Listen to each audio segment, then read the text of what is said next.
Olá, meu nome é Gabriel Vitorino Braga, sou discente do curso de Licenciatura em Química pela Universidade Federal do Espírito Santo, Campus Alegre, e o presente trabalho ele trata da temática corrosão. O grupo ele é composto pela Adriane Tochas, por mim, Gabriel, pela Sara Carvalho e pelo Tiago Soares. Nesse primeiro momento da apresentação, o seminário ele será conduzido por mim. Bom, como eu havia comentado, o tema do trabalho ele trata da corrosão. Nesse primeiro momento, o trabalho vai ser conduzido por mim, onde eu introduzo alguns conceitos básicos sobre a corrosão e seus aspectos gerais. Dentro da minha fala, os tópicos que eu irei abordar são definição e aspectos gerais, mecanismos de corrosão e os meios corrosivos. Começando pelo primeiro tópico, definição e aspectos gerais, né, o fenômeno da corrosão ele é um fenômeno que há muito tempo ele vem ocorrendo.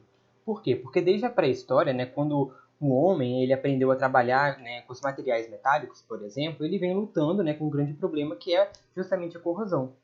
E ainda hoje, né, a corrosão ela causa muitos transtornos, né, nas mais variadas atividades ali, né, do nosso dia a dia, nas indústrias, por exemplo, e provoca muitos prejuízos materiais ali, incluindo a própria segurança do homem. A corrosão ela vem causando, né, ocasionando muitas fraturas repentinas, né, de partes críticas de equipamentos, causando acidentes que podem até resultar em perdas de vidas, dependendo da gravidade, né, do fenômeno, né, da corrosão. Mas o que vem a ser de fato, né, esse fenômeno, esse processo que se diz, né, se chama corrosão. A corrosão, ela, de maneira geral, ela é compreendida, né, como um processo em que um material metálico ou não metálico ele é deteriorizado. Aí, devido a um fator químico, um fator eletroquímico, uma ação física, né, do próprio ambiente. E uma vez, né, que esses materiais, né, de caráter, por exemplo, metálico, eles se mostram geralmente estáveis na natureza, e normalmente na forma de óxidos, de sulfitos, de carbonatos, o processo de corrosão ele é um modo natural de esses metais ali eles retornarem ao seu estado de menor energia, né? E geralmente a corrosão ela ocorre de maneira espontânea, com consequências justamente, né, com modificações ali nas propriedades químicas ou físicas dos próprios materiais, desses materiais que estão sofrendo justamente a corrosão. Isso aí sendo, portanto, né, uma causa principal ali, né, de danos às estruturas metálicas das indústrias. E aí eu trato aí dessas primeiras imagens de algumas estruturas metálicas danificadas por processos corrosivos, como essa primeira imagem aqui, que trata, né, de uma estrutura ali de poço que está de armazenamento de combustível, por exemplo. Essa segunda foto aqui, ele trata de um tubo proveniente de óleo de oleoduto, né? E a terceira aqui é uma torneira. Então, nesse sentido, a corrosão, ela sendo então esse processo de maneira geral caracterizado como um processo espontâneo, né, que esses materiais metálicos ou não metálicos sofrem, eles constantemente transformam, né, esse processo consequentemente transforma, converte esses materiais metálicos, né, de modo que ali a sua durabilidade e o seu desempenho eles deixam ali de satisfazer os fins a que se destinam, e essa deteriorização ela é muito causada justamente pela interação física química, né, entre o material, né, que está sofrendo justamente esse processo e o meio ao qual ele se encontra, né, e aí consequentemente levando a essas alterações prejudiciais, indesejáveis, que são muito decorrentes ali nas indústrias, né, como desgaste, essas transformações químicas ou propriamente dita modificações estruturais ali que tornam o material, digamos assim, inadequado. Nessa segunda imagem, né, eu trato aqui de uma estrutura metálica ali interna, de um bloco de concreto, e a segunda é mais um corrimão, que também sofre, né, na verdade é o contrário. Essa aqui se trata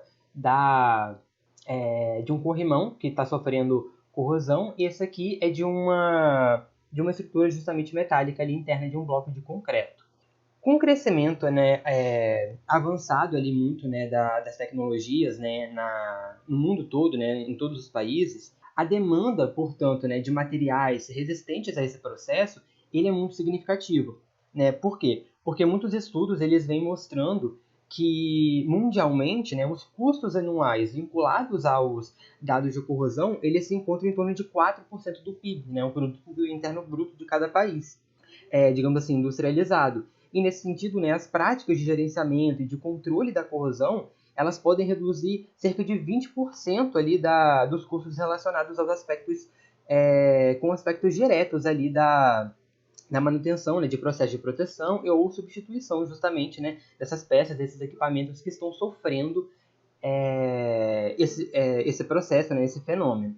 E aí, né, justamente o estudo, né, desses processos ele tem crescido bastante, né, justamente porque metade das falhas dos materiais ele tem sido atribuída a esse fenômeno, né, a corrosão, e o conhecimento, né, tanto dos princípios ali, né, de como funciona esse fenômeno, esse processo, quanto princípios, né, da sua proteção anticorrosiva, né, dos materiais que são também construídos para evitar esse processo de corrosão, ele se apresenta como um desafio ali no campo da engenharia, né, de equipamentos, justamente porque, por ser um processo espontâneo, ele tende, né, muito naturalmente a ocorrer na natureza, né, em relação a esses materiais metálicos e não metálicos, ao qual esse fenômeno ele está vinculado. E nesse sentido, o fenômeno aí da corrosão ele acaba sendo encarado, portanto, né, como essa destruição, né, desses materiais, né, que acaba tendo contato ali com o ambiente, né, devido justamente a essas interações químicas ou mesmo mecânicas ali.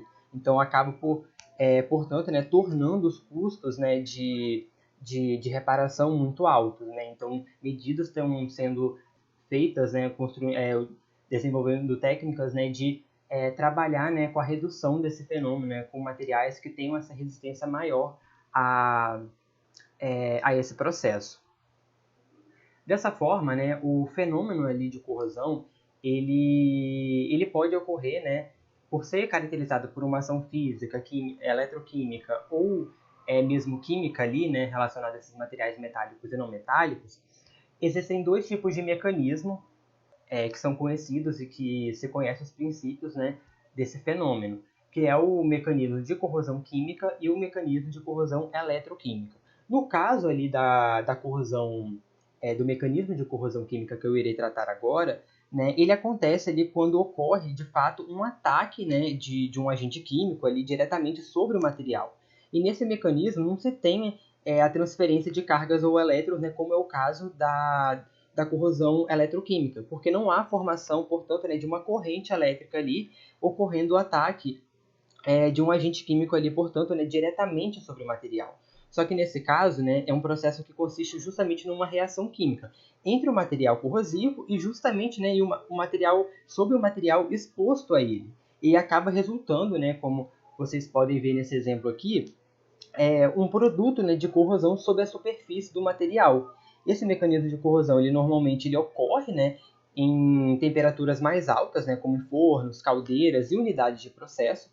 E a figura que é tratada aqui, nesse exemplo, né, ela mostra, né, justamente uma placa de ferro que está sofrendo, que, na verdade, está reagindo com o sulfeto de hidrogênio, né, que é o H2S, né, na ausência de umidade.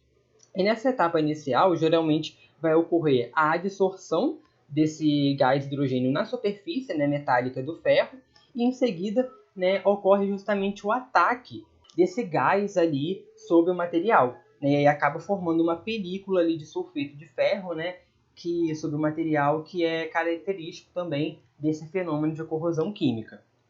Vale ressaltar também o seguinte, né, que a formação da película, né, dessa película ali, por exemplo, no caso do ferro, que é formada sobre a superfície metálica desse ferro, né, desse material metálico, ele pode acabar inibindo ou impedindo ali o processo corrosivo por outros fatores, né, posteriormente.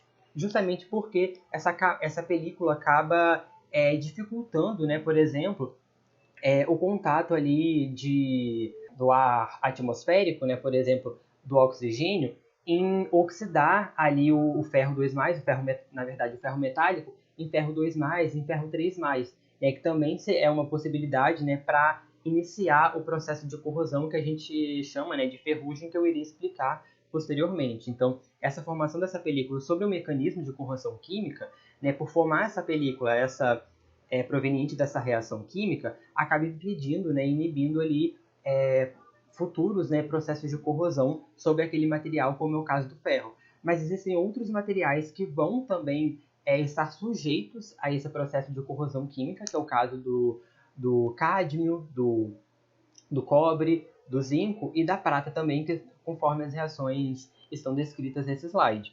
Vale ressaltar também o seguinte, que a taxa de corrosão, né, proveniente, né, desse processo, ela pode ser acelerada justamente, né, com um fator, né, que é o aumento da temperatura, né, da pressão e de altas concentrações do próprio meio corrosivo ao qual esse metal está vinculado. Né? Então, alguns aços de baixa liga, eles podem formar uma película protetora, né, que acaba funcionando, né, como barreira contra, por exemplo, o intemperismo, né, e acaba tornando esse material mais resistente ali do que outros aços, por exemplo.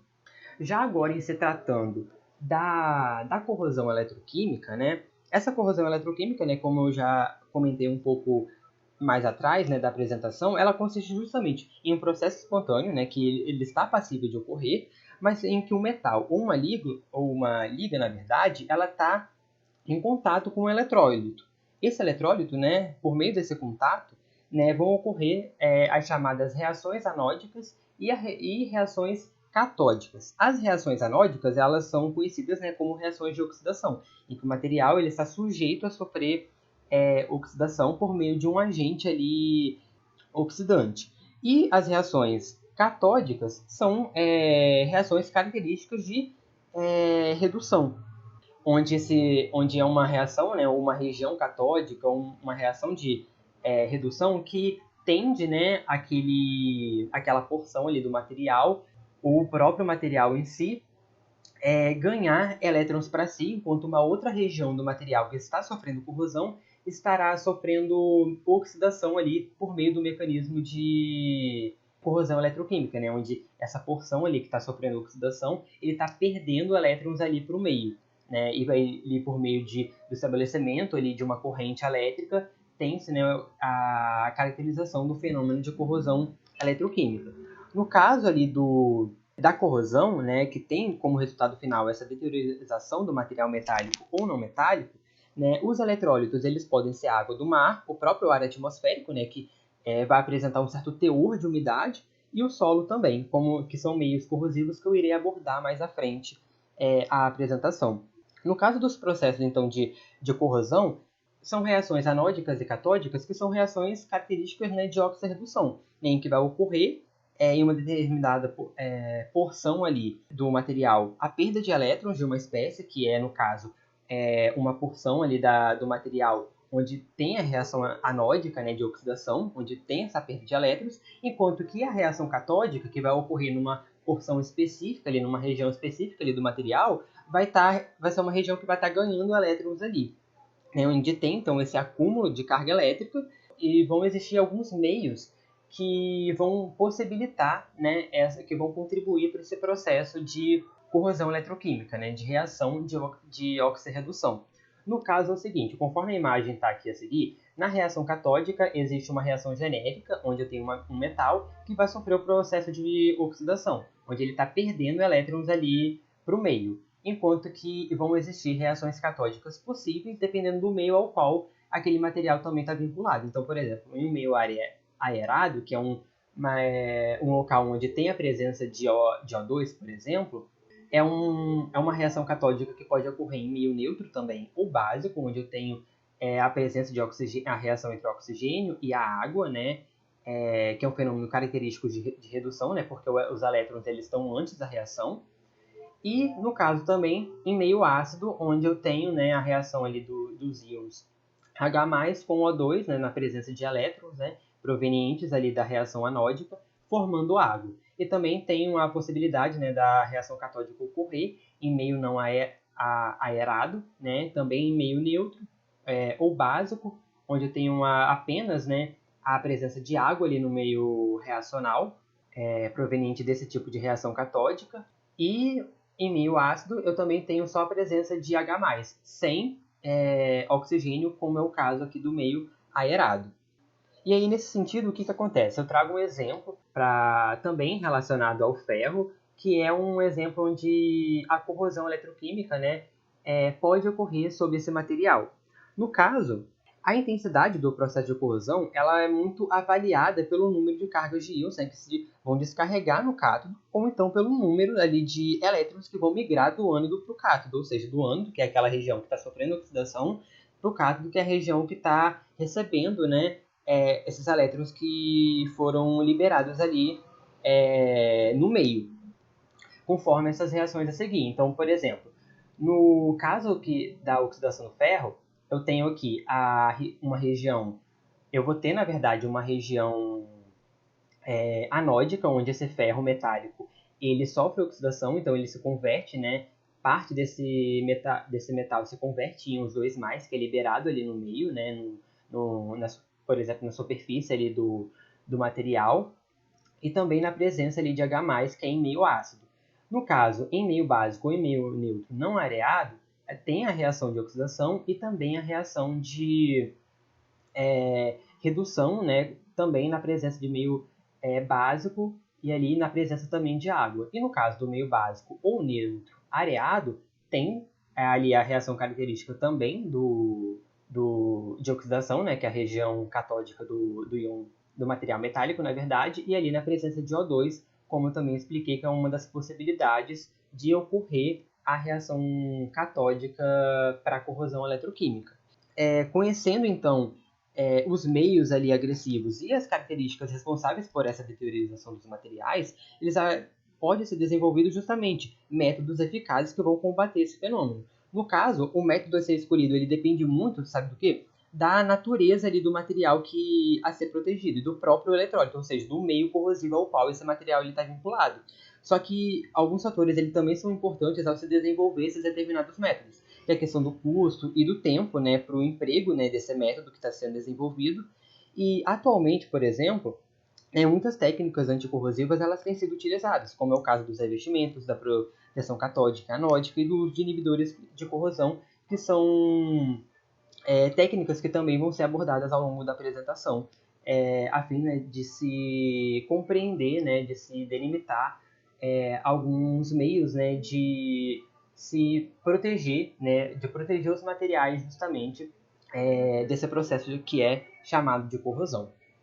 Adentrando agora, né, nos chamados meios corrosivos, né, existem algumas condições que vão influenciar a corrosão, que é justamente o meio corrosivo, que é um dos meios que mais ocorre esse tipo de fenômeno, que é a corrosão. Existem algumas condições que altas temperaturas, que também contribuem para o fenômeno de corrosão, ocorrem em meio aquoso, em menor intensidade, e também meios corrosivos associados a metais líquidos, né? E além dessas condições, né, existe, como eu comentei, né, um mecanismo particular, como foi visto anteriormente, onde ocorre esse processo de corrosão. E todos esses materiais, como eles são de caráter metálico e de caráter não metálico, como eles são passíveis de sofrerem a corrosão, né, desde que o meio ao qual eles estão expostos ele seja suficientemente agressivo, né, antes de propor a utilização de um material, é justamente necessário que um estudo ali sobre a adequabilidade ali do meio, né, e das condições operacionais presentes. Porque um determinado meio, né, ele pode ser tão extremamente agressivo, né, para um material específico, inativo, né, do que para outros, né? E aí isso, consequentemente, né, são fatores que interferem ali no própria intensidade ali da agressão ao qual esse processo, né, ocasiona sobre o material. E, de maneira geral, né, os processos corrosivos, né, como eu comentei, eles estão vinculados a meios agressivos como a atmosfera, né, que é aí por meio de materiais particulados, umidade, na presença de gases como o monóxido de carbono, o dióxido de carbono, o dióxido de enxofre, o H2S, né, que é o ácido sulfídrico, como eu comentei no exemplo anterior, e também na presença de dióxido de nitrogênio. A água, no caso, é por meio, né, da presença de organismos dispersos ali, né, no meio, por meio de sólidos suspensos e também de chuva ácida, que também interfere nesse meio corrosivo. E, é claro, o solo também, né, por meio de fatores como a acidez e a porosidade. No caso dos meios corrosivos que a apresentação ela irá tratar particularmente é a corrosão atmosférica e a corrosão em meio aquoso, porque se dará, né, prioridade a esses dois meios, porque são os meios corrosivos onde mais se tem, né, a incidência desse fenômeno e porque são meios, né, tanto a atmosférica quanto a em meio aquoso, estão relacionados justamente aos mecanismos que eu comentei anteriormente, né? Principalmente o mecanismo de corrosão eletroquímica. E aí, no caso, né, da corrosão atmosférica, né, que é justamente proveniente da condensação ali da umidade sobre a superfície do metal, é um tipo de corrosão que apresenta muitas características ali similares, evidenciadas, na verdade, no meio aquoso, né, são muito parecidas, né, e alguns fatores que podem ali interferir no processo de corrosão é justamente o pH, a temperatura, a composição química e a própria presença ou ausência ali de O2, que é responsável ali por ocasionar, por exemplo, a oxidação ali do ferro metálico ali, por exemplo, no exemplo anterior que eu comentei anteriormente, no exemplo anterior, na verdade. Então, indo agora, né, para o meio aquoso, a maioria, né, como eu comentei, das reações, elas se desencadeiam no meio aquoso. Então, esses processos são de maior ocorrência, né, de caráter eletroquímico, né, como eu comentei. É um meio onde vai ocorrer o mecanismo de reação eletroquímica, onde eu tenho ali a transferência de elétrons, né, a condução de eletricidade ali por meio do meio, que vai ocasionar ali a deteriorização daquele material. Dentro desse caráter eletroquímico ocorre justamente, né, com condução iônica ali através do eletrólito em contato com o metal, que vai estar associado ali por meio dessa corrente elétrica, né? Quando o material ele reage ali com o meio não iônico, a gente acaba dizendo justamente, como eu expliquei anteriormente, que a corrosão ela se dá como uma corrosão química, quando não tem esse meio iônico ali, responsável ali pela transferência, né, de elétrons de uma porção a outra ali do material metálico ou não metálico. E nessa região, eu trago o exemplo justamente também do ferro, porque é um dos materiais que mais sofrem corrosão. Então, nessa figura, por exemplo, trata-se basicamente, né, de um esquema representativo ali da corrosão por meio do meio aquoso, em que essa superfície do metal, que no caso é o cátodo, né, eu tenho uma região central aqui, que está em contato com a cutícula de água, né, que é o meio ao qual ele está vinculado, né, o meio corrosivo, e ali o que acontece? As reações anódicas e catódicas elas irão ocorrer. Na região anódica aqui, eu tenho uma reação ali de oxidação, onde o material metálico, na superfície do material metálico, ele é convertido em íons ferro 2+, e liberados aqui nesse meio, né? E, consequentemente, nessa região aqui catódica, simultaneamente, que vai ser a região onde ocorre a redução, os elétrons provenientes, né, liberados ali nesse meio por causa da conversão de ferro metálico em ferro 2+, eles são conduzidos, né, para se depositar, né, esses ferros sobre essa região catódica aqui em cada lado, conforme a imagem ela mostra. Só que essas reações elas podem acabar desencadeando, né, uma série de reações subsequentes que podem gerar ali novos processos eletroquímicos e, portanto, influenciar de maneira mais profunda ali o processo de corrosão, né, de maneira mais negativa e degradando, né, deteriorizando o material, na verdade, deteriorando o material, né, de maneira mais intensa, né, e de maneira, é claro, diferenciada. E aí eu trago o fenômeno da ferrugem, né, e no caso do ácido carbono, porque é um exemplo que dá para trabalhar tanto a corrosão atmosférica quanto a corrosão, como se diz, a corrosão em meio aquoso. Porque é um fenômeno, né, a ferrugem, né, a corrosão do ácido carbono, que é característico, né, do que a gente chama, né, de reação de formação de ferrugem, é um fenômeno, né, que pode ocorrer nesses dois meios. E aí, dentre esses diversos materiais sobre a corrosão, a gente tem o ácido carbono. Esse ácido carbono ele é um dos mais usados na indústria, né, de maneira geral, e cerca, por exemplo, de 20%, né, do aço que é produzido nas indústrias, ele é justamente, né, destinado à reposição, né, de partes dos equipamentos, justamente porque é um material que está sujeito a esse fenômeno que é a corrosão. Então, a reparamento de equipamentos, de peças, de instalações que provavelmente vão ser corroídas com o tempo. Esse ácido carbono ele possui cerca de 97% ali de ferro, né? Por isso que a gente chama o fenômeno de ferrugem, porque a porção maior, né, da sua constituição, né, química é de ferro, né, e chega até 2%, né, de carbono e outros elementos ali provenientes, né, do próprio processo de fabricação ali do ácido carbono. Essa corrosão, por que ela é comum? Né? Ela é comum porque O ferro, né, ele, por ser um material metálico, ele é um material que está sujeito a entrar facilmente, né, em contato com o ar atmosférico e justamente, né, sofrer, né, oxidação, né, transformar esse ferro metálico, como eu comentei, em ferro 2+. E uma vez, né, que esse ferro metálico, né, ele é justamente termodinamicamente instável, ele sob esse contato com o ar atmosférico, né, vai ocorrer justamente essa reação de oxidação, né, que tende a ocorrer por causa desse contato com o O2, né, e formar alguns compostos na forma de óxidos, que são os compostos de óxido de ferro 2, né, o Fe3O4 e o Fe2O3. E é um processo que pode ocorrer justamente apenas sob a condição atmosférica, sem contato com a água, mas também um processo que pode ser mediado pela água atmosférica, né? Por quê?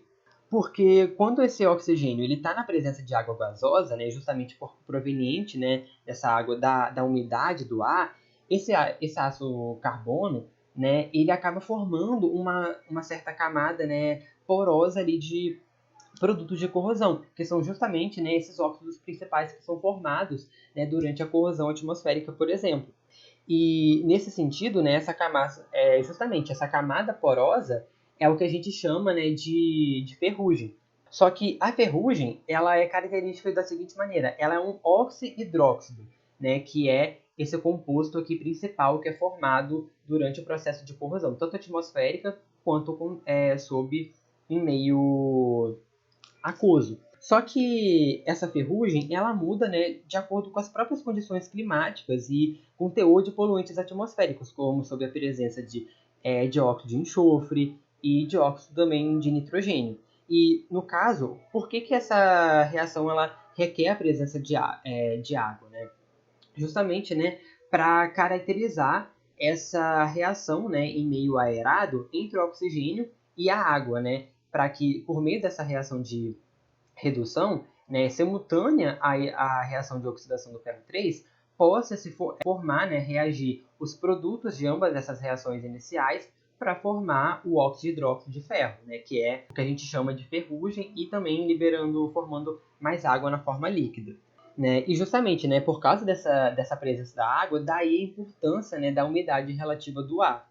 Só que o que acontece? Em locais, né, com alta umidade relativa, ela acaba proporcionando uma chamada, né, condensação ali de vapor da água de maneira mais pronunciada. Isso ocorre de maneira muito mais pronunciado em meio aquoso. Por quê? Porque forma uma espécie de lâmina de água ali que cobre parte, né, ou toda ali a superfície do ácido carbono e acaba gerando ali uma espécie de cascata reativa de corrosão, né, como eu comentei, que tem a reação principal, né, do óxido de ferro 3O4, né, de um desses óxidos, apenas na corrosão atmosférica ali, né, sem a presença de água, em meio aquoso, em água líquida, mas proveniente ali, né, essa água ali da umidade, né, do ar, formando hidróxido, mas também, né, as reações intermediárias para formar esse complexo ali. Então, todas essas reações, né, desencadeiam a formação da ferrugem.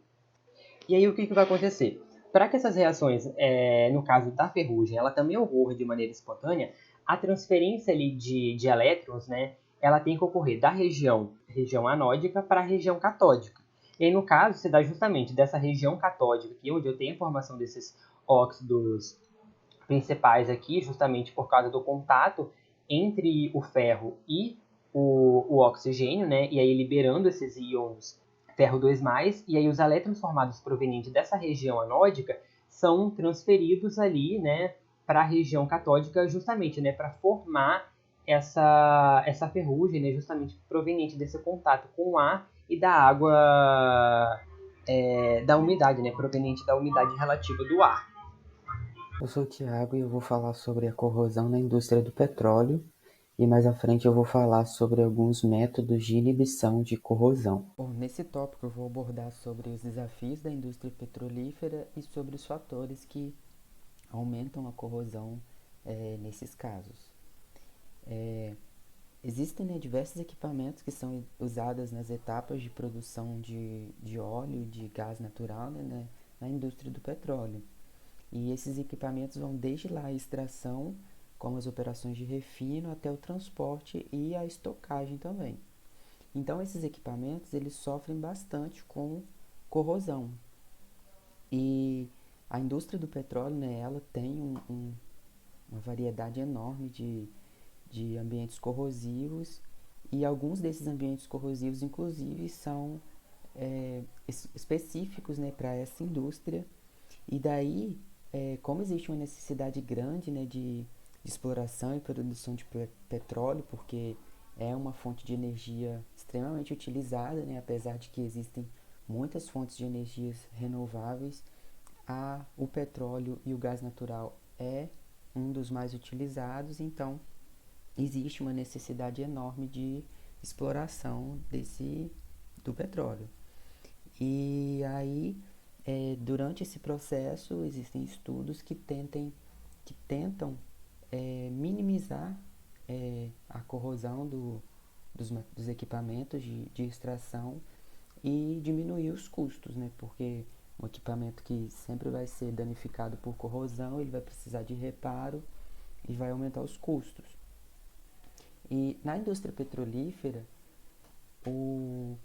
a corrosão mais comum é a corrosão eletroquímica, que é devido à influência dos constituintes do fluido de perfuração e da água de produção. Esses constituintes que estão presentes geralmente são gases dissolvidos, sais e micro-organismos que, aliados com a temperatura e com a pressão, provocam a corrosão dos materiais. Essa corrosão provocada pelo petróleo começou a receber uma atenção nos anos de 40 e 50, devido à necessidade de refino dos petróleos com teor mais elevado de componentes ácidos.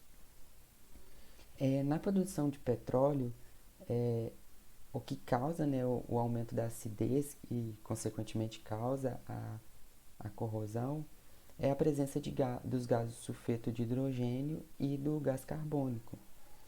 À medida que a concentração, né, desses gases aumenta, o pH diminui e a corrosão do material aumenta.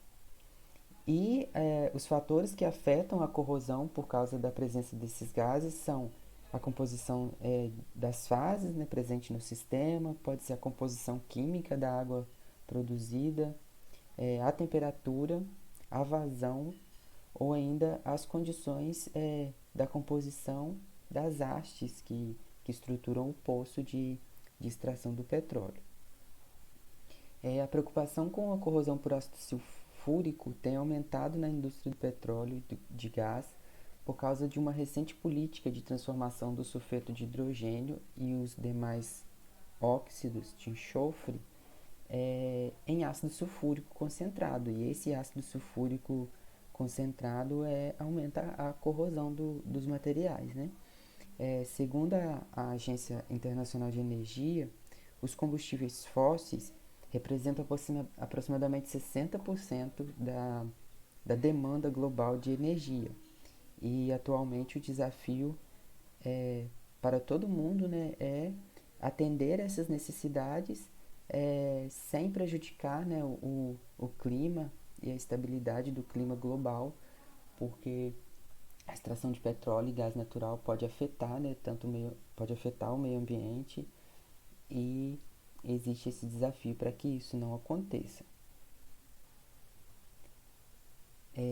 A perfuração offshore, que é a perfuração no mar, né, dentro do mar, ela apresenta muitos problemas de corrosão, porque a maior parte dos equipamentos que são utilizados nesse tipo de perfuração se aproxima muito rápido do final da sua vida útil, e isso pode ocasionar falhas, né, nos equipamentos. E vários fatores podem contribuir para essas falhas, inclusive os erros humanos, a falta de conhecimentos e os efeitos de corrosão. E aí, quando essas falhas acontecem, pode acontecer, né, acidentes ambientais, como vazamento de óleo no mar e demais desastres. A corrosão, né, no ambiente marinho também, ela aumenta significativamente porque por causa da salinidade, né, a alta salinidade da água. E aí então nesse tipo de perfuração a corrosão ela é mais intensa e mais forte do que em outras áreas. Esse dióxido de carbono, o CO2 dissolvido na água, ele vai formar o ácido carbônico, que acaba reduzindo o pH. E embora esse tipo de o ácido carbônico, né, não seja tão corrosivo quanto o oxigênio, ele leva à corrosão através da formação de partes. Partes são aquelas corrosões localizadas, né, aqueles pontinhos que aparecem na estrutura do metal e que causam pequenos furinhos no metal. São os partes. Então, o ácido carbônico provoca esse tipo de corrosão nos metais, né, dos equipamentos de extração de petróleo. A água que está presente nos óleos brutos, ela é muito difícil de conseguir a sua remoção completa, porque ela atua como um eletrólito que causa corrosão também nos materiais. Além disso, ela também tende a hidrolisar outros compostos, como particularmente os cloretos, e a liberação de cloreto vai causar também um aumento da acidez, que também vai causar um aumento da corrosão. O petróleo que é extraído na região do pré-sal, aqui no Brasil, apresenta condições específicas, porque ele vem misturado com a alta salinidade da água, um alto teor de CO2 em altas pressões e temperaturas.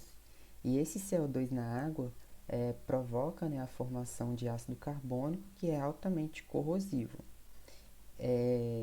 Visando isso, né, a Petrobras ela estuda, em conjunto com os fabricantes de dutos, materiais que sejam mais resistentes à corrosão, de forma que esse gás, né, não seja lançado na atmosfera, né, aumentando a, a poluição ambiental e melhorando, né, o processo de extração de petróleo. Mas essa é uma solução bastante complexa e a Petrobras faz diversas análises diversos estudos, né, para que essa situação seja melhorada. É importante também destacar que nenhuma companhia do mundo, né, extrai o petróleo em uma profundidade tão grande quanto os postos de petróleo aqui do Brasil. Então, nesse caso, os equipamentos que devem ser utilizados, eles terão que ser feitos de materiais muito mais resistentes à corrosão e a altas pressões, né? Porque devido à profundidade que se extrai o petróleo no Brasil, tem uma pressão muito maior e nesse caso os materiais usados, né, devem ser muito mais resistentes. E agora eu vou falar sobre alguns métodos de inibição de corrosão. E dentre esses métodos temos os revestimentos, as técnicas de modificação do meio corrosivo e a proteção catódica e anódica. Os revestimentos são ações protetoras que tendem, né, a formar películas de óxidos, hidróxidos ou outros compostos pela reação de metais como alumínio, como níquel, como zinco, como cromo, com os oxidantes desse meio corrosivo. Esse revestimento também pode ser metálico e é constituído de partículas de metal líquido aplicados sobre uma superfície limpa e rugosa de aço, por exemplo.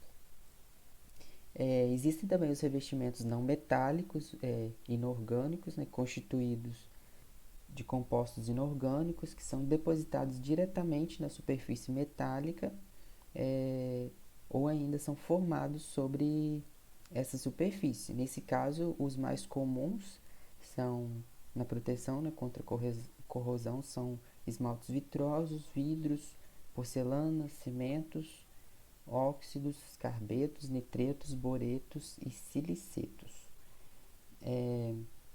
Ainda existe também os revestimentos não metálicos orgânicos, que são as tintas, que elas são constituídas como o método de controle de corrosão mais utilizado, né? Geralmente 90% das superfícies metálicas são revestidas por tintas.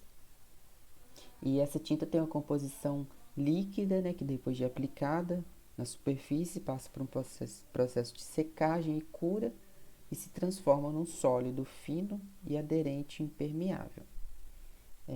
A tinta é constituída com um veículo de pigmentos. Este veículo é composto de resina e solvente. E alguns compostos como plastificantes, secantes e catalisadores. Geralmente os requisitos, né, para um bom revestimento para evitar a corrosão são a baixa permeabilidade, a resistência química ao meio agressivo, dilatação térmica compatível com o substrato, propriedades físicas adequadas aos abusos que receberá por abrasão, tráfego, impacto, flexão, entre outros. As características são monólito, né, sem emendas, remota ocorrência de trincas ou fissuras, não permite infiltrações, tem que ser de fácil e rápida aplicação, que possa aceitar reparos localizados e tem que ser um equipamento de suporte simples e de baixo custo. A proteção catódica e anódica pode ser realizada, a proteção dos materiais metálicos, né, pode ser realizada pela aplicação de corrente anódica ou impedindo a difusão de oxigênio através de um processo catódico. Os protetores anódicos são protetores que atuam nas reações anódicas, ou seja, aquelas que migram para a superfície anódica, causando passivação em presença de oxigênio dissolvido. Esse tipo de protetor reage com o produto de corrosão inicialmente formado, dando origem a um filme aderente extremamente insolúvel em sua superfície, resultando em sua proteção. Geralmente a proteção anódica é empregada somente para metais e ligas formadoras de películas protetoras, como titânio, cromo, ligas de ferro-cromo e ligas de ferro-cromo-níquel. O seu emprego, né, encontra maior interesse para eletrólitos de alta agressividade, os eletrólitos fortes, como por exemplo um tanque metálico para armazenamento de ácidos. A proteção anódica, ela não se propicia a formação de película protetora, mas principalmente mantém a estabilidade dessa película. Geralmente o emprego dessa proteção, a proteção anódica, ela ainda é restrita no Brasil, mas tem grande aplicação em outros países na indústria química e petroquímica. Já a proteção catódica é uma técnica que está sendo aplicada por todo o mundo e principalmente no Brasil. Esses tipos de protetores catódicos neutralizam a corrosão através do deslocamento do potencial de corrosão para valores negativos, aumentando o pH do meio e diminuindo a solubilidade do íon ferroso.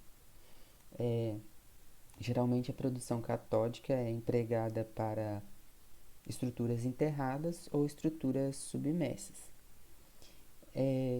Se a gente comparar as duas proteções, né, a proteção catódica e proteção anódica, a gente observa que a proteção anódica só pode ser aplicada para metais ou ligas que se passivam com o ferro, níquel, cromo, titânio e as respectivas ligas, não sendo aplicada para zinco, magnésio, cádmio, prata, cobre ou ligas de cobre, enquanto que a proteção catódica é aplicada para todos os tipos de materiais metálicos. E tem também as técnicas de modificação do meio corrosivo. A corrosão, então, ela pode ser evitada também através da alteração do meio corrosivo, com o controle do pH e a desaeração.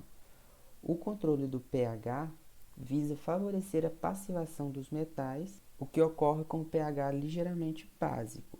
Precisa de cuidados especiais, né, com os metais anfóteros, pois esses perdem a resistência à corrosão em meios muito básicos, e com a precipitação de compostos de cálcio e magnésio que se tornam insolúveis em pH elevado, pode trazer problemas de incrustação. Já a desaeração consiste na retirada de oxigênio do meio, sendo esse um agente despolarizante. Com sua retirada, favorece a polarização catódica com a consequente diminuição da intensidade do processo corrosivo. Os processos de retirada de oxigênio podem ser químicos ou mecânicos. O processo químico ele é realizado por agentes sequestradores de oxigênio, enquanto o processo mecânico, a desaeração é feita por arraste de oxigênio por um outro gás, comumente vapor de água, ou em uma câmara de vácuo, onde a descompressão propicia a saída de gases. Olá, eu sou a Adriele, do curso de Licenciatura em Química, e eu vou começar agora a apresentação da parte do seminário pela qual eu fiquei responsável. Eu abordarei as questões referentes aos inibidores de corrosão, a partir dos tópicos inibidores de corrosão, compostos orgânicos como agentes corrosivos, extratos vegetais como inibidores de corrosão e extratos vegetais como inibidores de CIN. Um dos principais métodos adotados pela indústria para prevenir ou minimizar a corrosão é o uso de inibidores de corrosão específicos. Esses inibidores são substâncias orgânicas ou inorgânicas que, quando adicionadas ao meio corrosivo, evitam ou diminuem o desenvolvimento das reações de corrosão. Esses inibidores normalmente são dissolvidos, fazendo um filme muito fino e persistente, o qual leva a uma diminuição na taxa de corrosão devido ao abrandamento das reações catódicas, e esses são os inibidores catódicos. Nas reações anódicas, usando os inibidores anódicos, ou em ambas as reações, usando os inibidores mistos. Os inibidores de corrosão, eles podem atuar tanto no período inicial do tratamento ou no período de propagação, reduzindo a taxa de corrosão. Os inibidores de corrosão são compostos químicos, normalmente utilizados em pequenas concentrações, sempre que o metal se encontra em contato com um meio agressivo. A presença de tais compostos retarda o processo de corrosão e mantém a sua taxa em um mínimo, e assim evita perdas econômicas devido à corrosão metálica. Os compostos químicos que podem ser utilizados para essa finalidade devem apresentar alguns requisitos relativos à estrutura e ao comportamento químico. Os compostos inorgânicos, por exemplo, eles devem ser capazes de oxidar o metal, formando uma camada passiva sobre a sua superfície. Agora, falando um pouco sobre compostos orgânicos como agentes anticorrosivos. Os inibidores orgânicos são compostos orgânicos contendo insaturações ou grupamentos fortemente polares em sua estrutura, com a presença de átomos de nitrogênio, oxigênio ou de enxofre. Esses inibidores são geralmente indicados para proteger os materiais metálicos em meio ácido. São inibidores de adsorção, os quais se adsorvem sobre as regiões catódicas e ou anódicas do metal, protegendo ele. Como exemplo desses compostos orgânicos que podem ser utilizados como agentes anticorrosivos, nós temos aminas, aldeídos, compostos heterocíclicos nitrogenados, compostos contendo enxofre e entre alguns outros. E a função polar desses compostos normalmente é considerado o centro de quelação no processo de adsorção química. As investigações sobre a influência de compostos orgânicos na corrosão de metais têm sido extensivamente estudada, utilizando solventes orgânicos. E as informações relativas a isso na literatura mostram que a maior parte dos efeitos de inibição por compostos orgânicos é devido à adsorção na superfície do metal. Entretanto, a influência da estrutura de compostos orgânicos em solução aquosa no processo de adsorção, ela não foi estudada de forma sistemática e os resultados, por muitas vezes, são contraditórios. Os compostos orgânicos que contêm átomos doadores de elétrons, como oxigênio, nitrogênio e enxofre, têm apresentado comportamento eficaz para a inibição da corrosão do aço. Esses inibidores normalmente promovem a formação de um quelato na superfície do metal, ocorrendo a transferência de elétrons do composto orgânico para a superfície metálica, formando uma ligação covalente coordenada durante o processo de adsorção química. Desse modo, o metal atua como um eletrófilo, enquanto os centros nucleófilos da molécula inibidora são normalmente heteroátomos com pares de elétrons disponíveis para serem compartilhados. Inibidores de corrosão à base de mistura de aminas de alto peso molecular são os mais comercializados para a indústria do petróleo. A planaridade das moléculas, da estrutura molecular e os pares isolados de elétrons nos heteroátomos são características importantes que vão determinar a adsorção dessas moléculas sobre a superfície metálica. Eles podem adsorver sobre a superfície do metal, bloquear os sítios ativos sobre a superfície e, assim, reduzir a taxa de corrosão.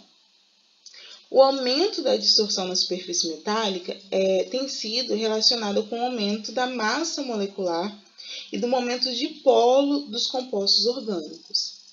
Essa adsorção tem sido relacionada à presença das ligações insaturadas e aos heteroátomos nos compostos orgânicos, favorecendo a ligação eletrônica com o orbital D do metal. Na adsorção ou nos processos de inibição de corrosão, a orientação das moléculas orgânicas adsorvidas na superfície metálica apresentam também grande importância. Foi relatado na literatura que a adsorção de compostos heterocíclicos ocorre através dos anéis aromáticos, por vezes em paralelo, mas principalmente em relação à superfície do metal.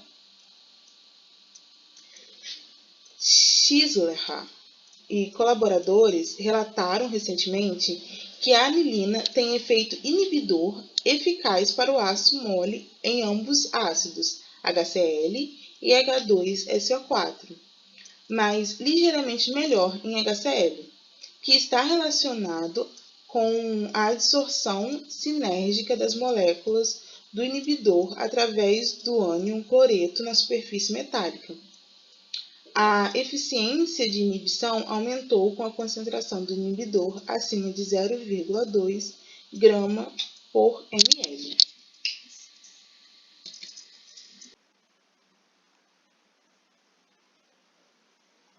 Tem sido relatado que compostos heterocíclicos contendo heteroátomos foram investigados e mostraram ser inibidores eficazes para a corrosão de ácido carbono em meio ácido. Popov e colaboradores investigaram a inibição promovida por 5 compostos heterocíclicos: o indol, o benzimidazol, o benzotriazol, o benzotiazol e o benzotiadiazol, sobre a corrosão do ácido carbono em HCl 1 molar. E aí, abaixo, a gente tem a ordem crescente de inibição desses compostos, começando da esquerda para a direita, em processos de corrosão. Chang e Huber pesquisaram os líquidos iônicos de imidazóleo, ou seja, cloreto de 1-butil 3-metil imidazólico, BMIC, e hidrogenosulfato de 1-butil 3-metil imidazóleo, utilizando-os como indicadores de corrosão em meio ácido. e foi observado boa inibição para a corrosão do ácido carbono em solução de HCl molar, e a eficiência de inibição dependendo da concentração do inibidor. Recentemente, também houve investigação da eficácia de inibição do 2-tioidatoína, usando técnicas eletrolíticas, e o processo de mecanismo de inibição mostrou boa eficiência de corrosão para o ácido mole em HCl 0,1 molar, e que a sua superfície de inibição depende tanto da concentração como do tempo de imersão. A escolha deste composto como inibidor levou em consideração a estrutura molecular, sendo que a molécula dele tem 2 átomos de nitrogênio, 1 de enxofre e 1 átomo de oxigênio, sugerindo assim que iria constituir um bom centro ativo de adsorção. E essa é a molécula apresentada ao lado.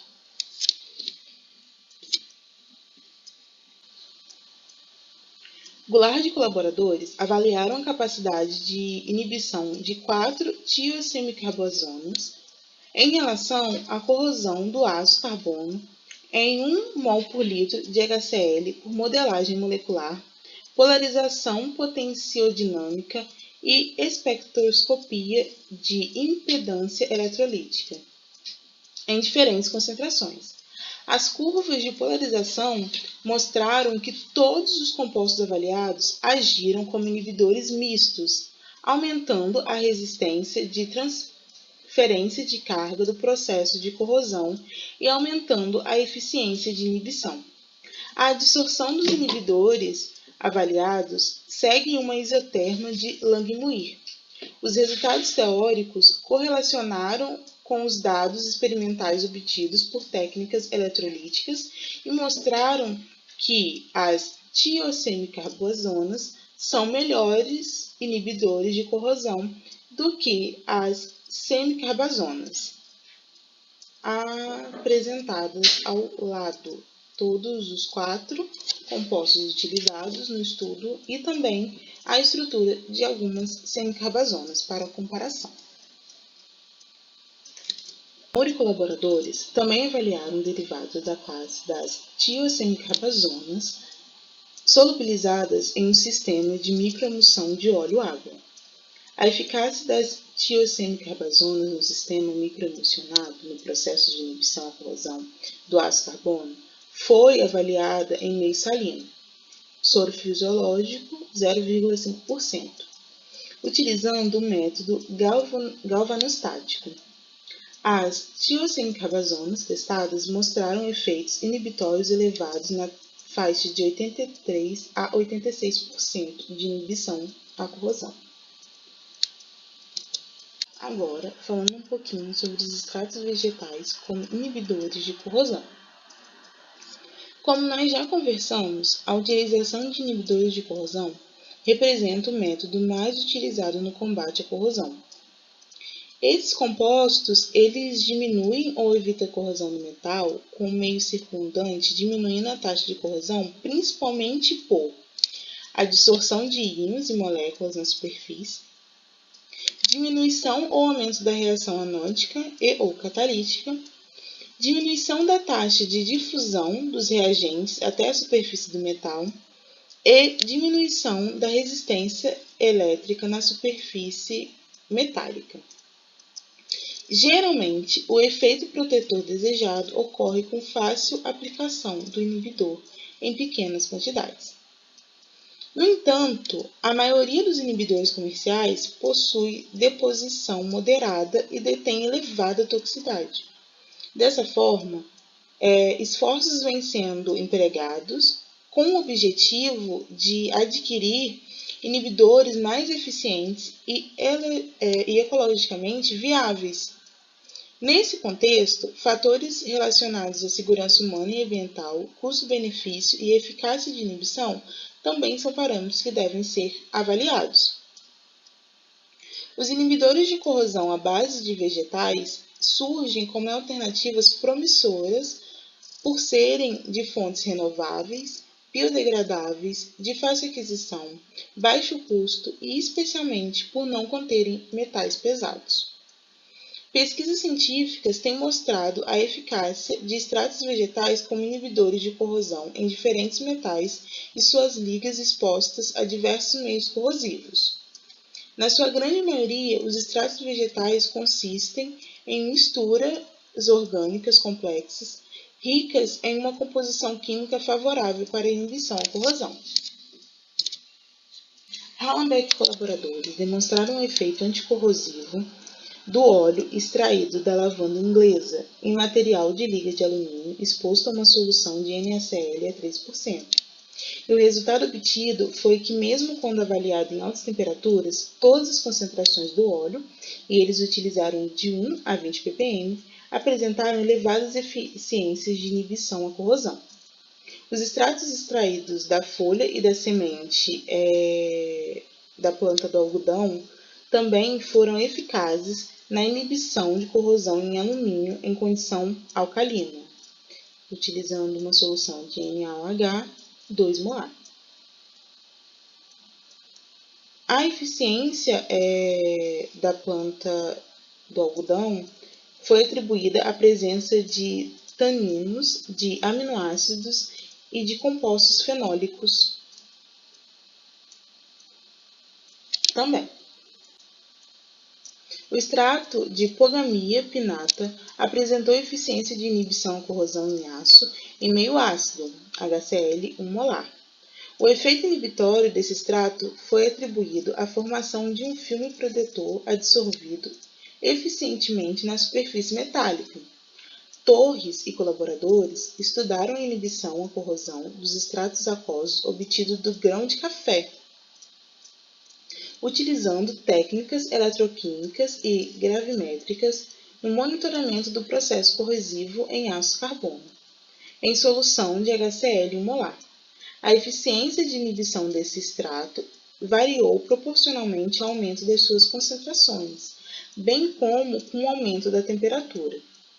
Outros extratos vegetais também tiveram suas atividades anticorrosivas avaliadas em aço carbono expostos a diferentes meios agressivos. Agora, falando um pouquinho sobre extratos vegetais como inibidores de CIM, agentes biocidas atuam na inibição aos processos corrosivos influenciados por micro-organismos, favorecendo a diminuição ou eliminação de pelo menos 20% da ação corrosiva quando completada com a aplicação de processos de sanitização e limpeza, tanto química quanto mecânica. O uso de biocidas requer conhecimento e cuidados específicos, tais como seletividade com relação aos micro-organismos alvos, degradabilidade, capacidade de apresentar o efeito inibidor desejado, sobre as condições operacionais, corrosividade para as superfícies do sistema, manuseio, dosagem e custo.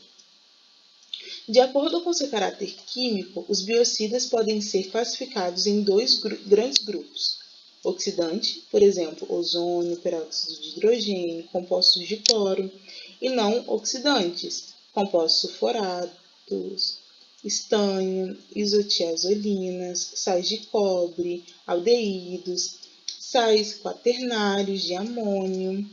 Assim como os inibidores de corrosão, a maioria dos biocidas utilizados industrialmente é de origem sintética, baixa especificidade e elevada toxicidade. Como a corrosão é decorrente de fatores bióticos e abióticos, a utilização de inibidores de corrosão específicos com a capacidade de impedir a adesão ou a proliferação de micro-organismos é de grande interesse em pesquisas científicas desenvolvidas em biotecnologia. Nesse sentido, as plantas surgem como fontes biossustentáveis ricas em compostos orgânicos capazes de combater os processos CIM e eletroquímico em geral. No entanto, poucos estudos abordam a aplicação de produtos naturais com a finalidade de inibir a corrosão influenciada por micro-organismos. Como exemplo, aqui a gente pode destacar estudos realizados com extrato polar de Piper-Guinness, o qual demonstrou ser um excelente inibidor de corrosão metálica e também de proliferação de bactérias redutoras de sulfato, frequentemente associadas ao processos corrosivos. O extrato hidroalcoólico da planta Artemisia pallis apresentou atividade antibacteriana frente às ceps Pseudomonas aeruginosa e Shigella fastidiosa, com efeito máximo significativo na inibição à corrosão em meio ácido. Estudos preliminares foram divulgados para a espécie Croton cajucara, Beth, uma planta medicinal nativa da Amazônia.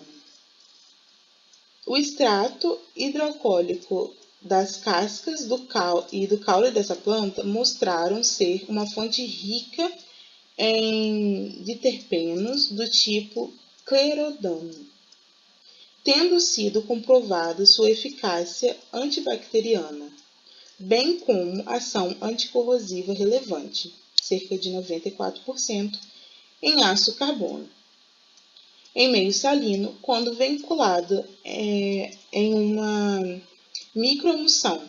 Porém, quando solubilizado no solvente orgânico, apresentou eficácia moderada, cerca de 65%. E é isso. Muito obrigada pela atenção.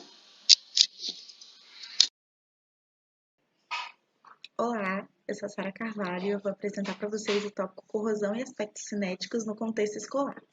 Bom, nesse tópico eu vou abordar a fundamentação teórica, os materiais e reagentes, a metodologia utilizada e os resultados observados da nossa pesquisa. Bom, inicialmente, eu gostaria de começar dizendo que essa atividade experimental ela foi baseada na teoria de Vygotsky. E essa atividade experimental está num artigo que é denominado Análise Experimental da Resistência à Corrosão e da Velocidade de Corrosão, uma proposta pedagógica. É um artigo da Química Nova na Escola.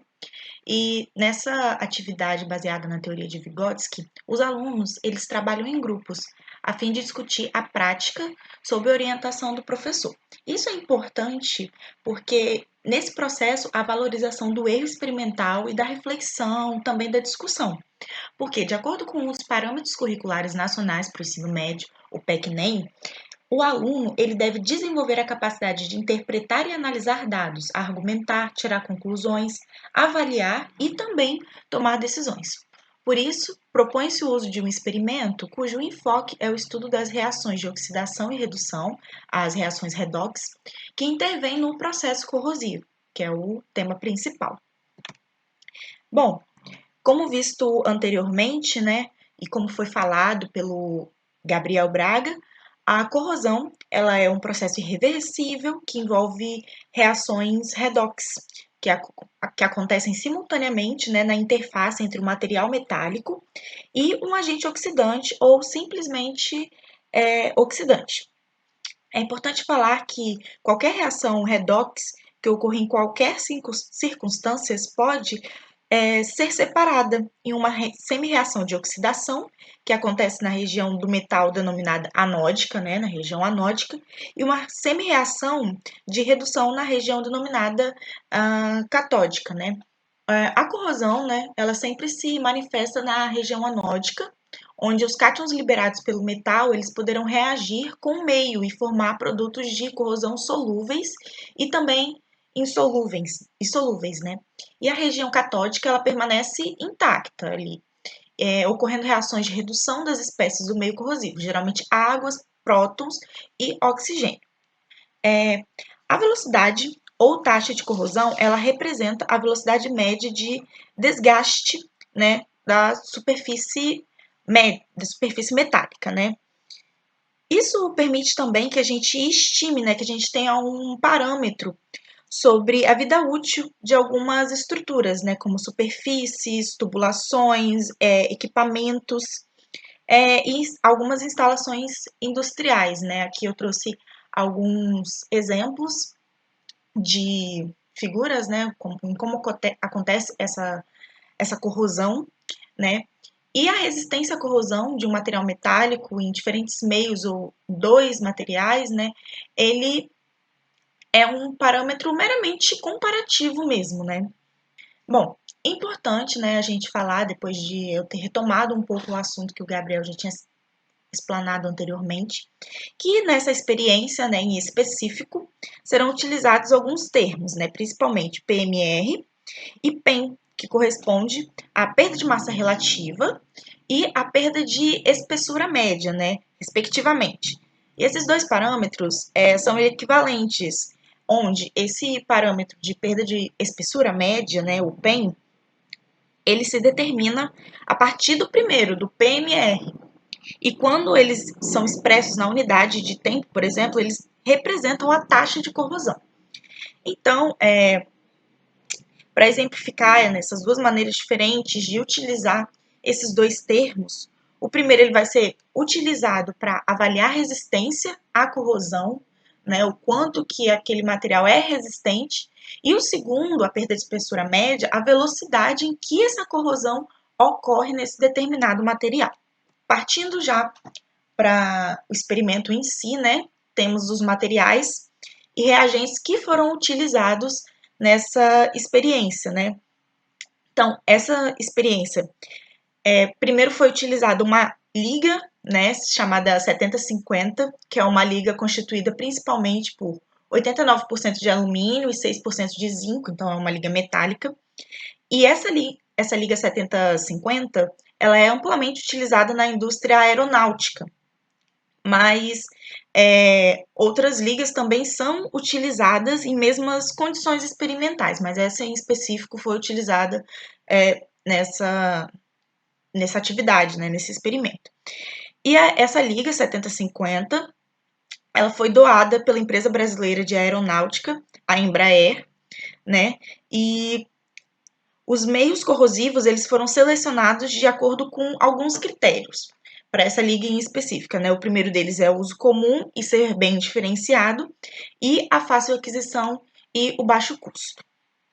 Além disso, né, tivemos outros materiais, como 4 corpos de prova, né, que é um formato tipo paralelepípedo, né, que foi utilizado para cada grupo, uma piceta com água destilada, uma lixa d'água, uma cuba de plástico, 2 pinças de aço inox revestida com plástico, um paquímetro ou uma régua também pode ser utilizada, né, por também ser mais simples de ser encontrada, uma balança, um secador de cabelos, 6 becers de 400 ml, 2 provetas de 250 ml, um cronômetro que cada grupo utilizou e soluções de HCl e de NaOH nessas seguintes proporções, como está dizendo aí, nas seguintes molaridades, e, por fim, um termômetro.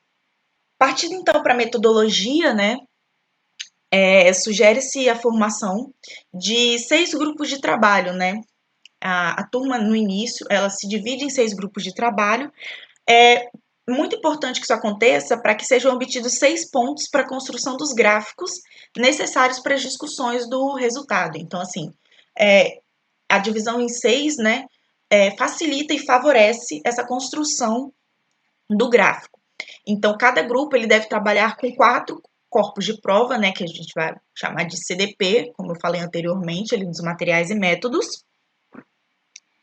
E é importante falar que 2 desses corpos de prova vão ser para avaliar a resistência à corrosão da liga, ao meio ácido e ao meio básico. E 2 para determinar a velocidade nesses meios, que estamos analisando por esses 2 aspectos, né, por essas 2 perspectivas de velocidade e resistência à corrosão.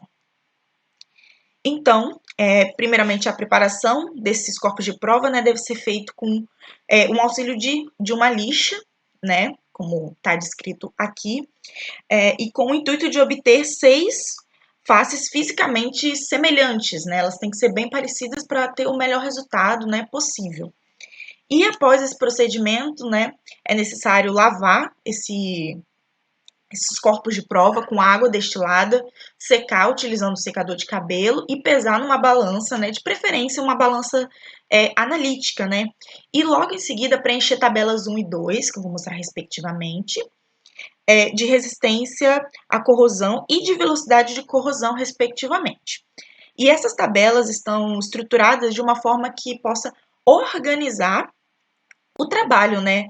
Mas para o seu preenchimento, cada grupo precisa fazer uma distribuição de tarefas, de forma que diferentes grupos trabalhem com concentrações e tempos de imersões diferentes. Bom, essa é a primeira tabela, né, onde os alunos terão que preencher, tabela de resistência à corrosão. Essa é a segunda tabela, onde os alunos também terão que fazer as devidas anotações de velocidade de corrosão. Bom, dando prosseguimento, né, à nossa metodologia, as soluções elas devem ser transferidas para os beckers, os quais eles serão colocados dentro de uma cuba plástica contendo água para manter a temperatura constante durante todo o experimento. É muito importante esse passo. E com o auxílio de pinças, né, deve introduzir os CDPs nos beckers e adicionar o cronômetro, né, finalizando o tempo de imersão pré-estabelecido, retirar os CDPs com as pinças, lavá-los com água destilada, secá-los com ar quente e pesá-los novamente na balança. Depois calcular o PMR e o PEM, como indicados na tabela 1 e 2, né, que eu mostrei anteriormente. Bom, 6 grupos, eles deverão preencher, né, na lousa as tabelas 3A e 3B. Serão também tabelas que mostrarei daqui a pouquinho. E discutir sobre as tendências relativas dos dados, né? É importante, até pelo processo baseado na teoria de Vygotsky, que haja muita discussão, né? Muita fala, muita reflexão acerca do que está acontecendo, né? Claro que isso tudo sob supervisão do professor. E, bom, ainda os alunos eles devem verificar, né, fazendo devidas transformações, que a sexta medida nas tabelas 3, 3A e 3B são equivalentes. Aqui, como observado, essa tabela de resistência e velocidade de corrosão 3A e 3B.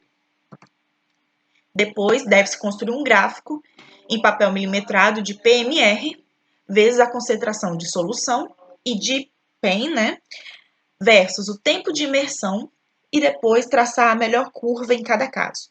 Então, temos que, quando a dispersão dos dados ele tem essa dificuldade de ser traçado, recomenda-se que utilize a normalização dos resultados, né, dividindo a perda das massas da tabela 1 e 2, apresentada anteriormente, né, pelas respectivas superfícies de CDP e depois multiplicar pela frequência teórica do CDP.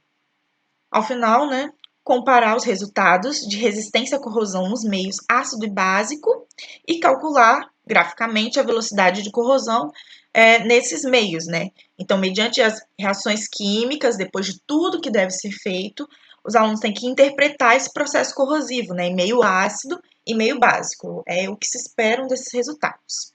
Bom, os resultados e discussões, né, temos importante destacar que nessa primeira figura representa o gráfico de PMR versus a concentração da solução, né, que permite obter as seguintes informações. A primeira delas é que em ambos os meios a PMR aumenta quando aumenta a concentração da solução. Como isso acontece? Por que isso acontece? Porque isso está de acordo com o princípio fundamental da cinética química, né? Que a velocidade de uma reação química aumenta quando aumenta as concentrações dos reagentes. Segunda coisa que podemos inferir sobre isso é que à esquerda do ponto de interseção das curvas, né, das concentrações mais baixas, a PMR em meio ácido é menor que no meio básico, enquanto que à direita, onde temos concentrações mais elevadas, a PMR em meio básico é menor no tempo de imersão da experiência, né? E por que isso acontece? Porque essa interseção é uma ocorrência casual, que não pode acontecer com outras ligas de alumínio e zinco. No entanto, isso nos mostra que a resistência à corrosão da liga depende não de um único fator da natureza do meio, não depende só disso, mas também da concentração. Na figura 2, nós já temos um gráfico de PEM versus o tempo de imersão. E podemos ver que o coeficiente angular das curvas define a velocidade da corrosão. Entretanto, no meio ácido, a relação não é linear, e para intervalos de tempos diferentes, obtém-se coeficientes angulares diferentes. E por que isso acontece, né? Significa que a liga imersa em meio básico é corroída a uma velocidade praticamente constante, mas no meio ácido a velocidade de corrosão aumenta com o aumento de tempo de imersão. Isso também acontece porque a gente precisa entender que a corrosão é um fenômeno que começa na superfície da liga e, por ser estabelecida basicamente no alumínio, sua superfície estará coberta com uma camada fina de óxido. Então, assim, o meio agressivo ele precisa dissolver esse óxido protetor para conseguir atingir a liga, né? Tem essa camada protetora. Então, uma vez que atinge essa liga, né, essa começa a ser dissolvida e acompanhada de um forte desprendimento gasoso. E é importante destacar que essa corrosão da liga, né, em cada meio, ela acontece por mecanismos diferentes. E essa diferença ela pode ser explicada considerando que, no meio ácido, a velocidade de dissolução do óxido é significativamente maior que a sua velocidade de formação. Então, assim, no decorrer do tempo, o ácido vai atingir uma superfície cada vez maior de liga, resultando num aumento expressivo de PEM. Em meio básico, as velocidades de dissolução e de formação do óxido, eles são similares. E como consequência dessa similaridade, a liga ela permanecerá mais protegida. E, de acordo com esse motivo, a variação do PEM ela acaba sendo menor. E essa explicação ela pode ser entendida por outros materiais, cujas superfícies também são protegidas por essa camada protetora de óxido ou hidróxido. Bom, partindo para as considerações finais, temos que, por se tratar de dissoluções contínuas, o comportamento da liga não é satisfatório nos meios estudados, principalmente em meio ácido, né? Então, quando foi realizada essa atividade experimental, foi percebido isso.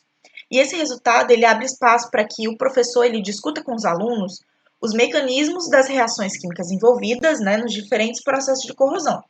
Processo ácido, em meio neutro e em meio básico. Além disso, né, também é importante destacar, como foi citado, a relevância dessa proposta, né, de trabalhar o fenômeno de corrosão de uma forma articulada ao cotidiano, né? É sempre bom trazer contextualização, até para que o aluno tenha uma facilidade para entender esse conteúdo, né? Então, é também importante falar da interação social entre esses alunos, viabilizada por esse trabalho em grupo, né? Que também permite isso. Portanto, nós consideramos, né, fazemos essa consideração final, de que esse trabalho ele pode proporcionar uma aprendizagem de conceitos envolvidos, né, conceitos de corrosão, conceitos químicos, teóricos, como também ele pode ser articulado, né, ele conversa com a formação do aluno como indivíduo crítico e reflexivo, né, através da forma como essa atividade ela é ministrada pelo professor em sala de aula.